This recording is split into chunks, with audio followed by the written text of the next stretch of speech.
Now, we also want to bring in here on Florida Live Roger Nutt, who's the provost at Ave Maria University in Southwest Florida, down in Collier County. Provost, we appreciate you joining us this afternoon here on Florida Live. I'm honored to be with you. It's an exciting afternoon. Yeah, first of all, just kind of give me your initial reaction and your thoughts, and put in perspective for us what this day means. Well, one fun fact that is starting to sink in is that I lived in Rome for 3 years as a graduate student from 99 to 2002 and graduated from the Pontifical University of St. Thomas Aquinas, where the new Pope also graduated from and earned his doctorate in canon law. So I have the unique experience of sharing an alma mater with the new Pope. That's kind of fun for me. John Paul II also attended that university in Rome. So I've been reflecting on the fact that he and I sat in the same classrooms and walked down the same hallways. We were there at different times. So that's been something that's unique for me to reflect on just in the last few minutes. The other thing is that he is, of course, being heralded as the first American Pope, and that's absolutely true. He's Chicago born, but he's spent massive amounts of his priestly and episcopal life living outside of the United States. So I think if you polled most American Catholics and asked them, who's the Cardinal Archbishop of New York, they might be able to say Cardinal Dolan, or who's the Cardinal Archbishop of Chicago, they might be able to answer. But Leo XIV was perhaps the most senior American prelate or American born prelate, but I suspect most of us had no idea who he was. This is the first ever, as you mentioned, the first ever American to be elected as Pope. Why do you think that may have happened now, in this moment? I think there are two big reasons, and I'm not sure that they are related to the fact that he's American born. The first reason is that he has spent an enormous amount of his time as a priest and a bishop in foreign missions, especially in Peru. His religious order, the Augustinians, has a major mission outreach in Peru, and that was a big part of his priestly life. And the second reason is that as prefect for the dicastery on bishops, he would have worked with all of the major bishops from around the world in helping Pope Francis appoint bishops in various locales and for various bishops' conferences. So it was a position in the Vatican that touches a lot of geographic boundaries. We heard a lot of discussion in the last few days about how the cardinals don't really know each other because they live around the world and there are a lot of new cardinals. Well, this particular cardinal would have interacted with a lot of cardinals and other senior prelates of the church in that role. So he was more familiar to them by far than he was to us because of the role that he's had for the last 2 years.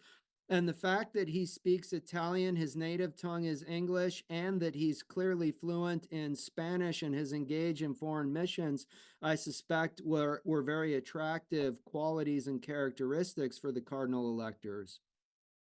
Provost Nutt, I want to bring you back in here as we're listening to him speak in Spanish there, and I'm curious, Leo the 14th. Obviously, there's a lot of significance to these names that these new popes will choose, and I'm sure it's something that some thought goes into. And so I'm wondering what the significance is, what we can learn from this former cardinal now selecting the name of Leo the 14th now that he has become pope. Leo XIII was a towering figure at the gateway between the end of the 19th century and the start of the 20th century. So he has the fourth longest reigning pope. He was pope from 1878 to 1903, and his pontificate was known for being extremely productive. He produced a lot of documents, and the main focus of his pontificate was to engage contemporary issues in light of the perennial principles of the church. So he paved the way for a lot of the initiatives that we came to know in 20th century Catholicism. So I do see a significance in the choice of this name because Leo the 13th was often seen as the inspiration for towering figures in the 20th century, like Pope John Paul II. So I do see the new Pope as signaling somewhat the kinds of themes that he's going to be committed to in his pontificate by the choice of this name. So what will you be watching for now in these coming days? Is this kind of a changing of the guard, if you will, and some adjustment, a period of transition here? What will you be looking for as the Pope kind of begins to settle into his new duties? Well, one thing I already noticed, I'm not sure if everyone watching picked up on this, but he came out with red vestments and a stole on. When Pope Francis came out onto the loggia in 2013, he didn't wear any vestments. He was clad simply in the regular white papal outfit. So that was one interesting point that jumped out at me, is that that is exactly the same regalia that John Paul II and Benedict XVI wore when they came out onto the loggia. And the second thing that I think will be interesting to your point is that the Holy See as a city state is essentially shut down in the interregnum period. The Secretary of State and the other major cardinals cannot act in an official capacity when there is no pope. So if he makes new appointments or if he changes out the leadership, that would be something to watch. It's not normal that they make those kinds of moves early in the pontificate, but the first thing they have to do essentially is reopen the Vatican as a functioning city state. Going to be interesting to see. Certainly a historic day. And Roger Nutt, the provost of Ave Maria University, we really appreciate you joining us this afternoon on Florida Live and sharing your perspective with us. Thank you.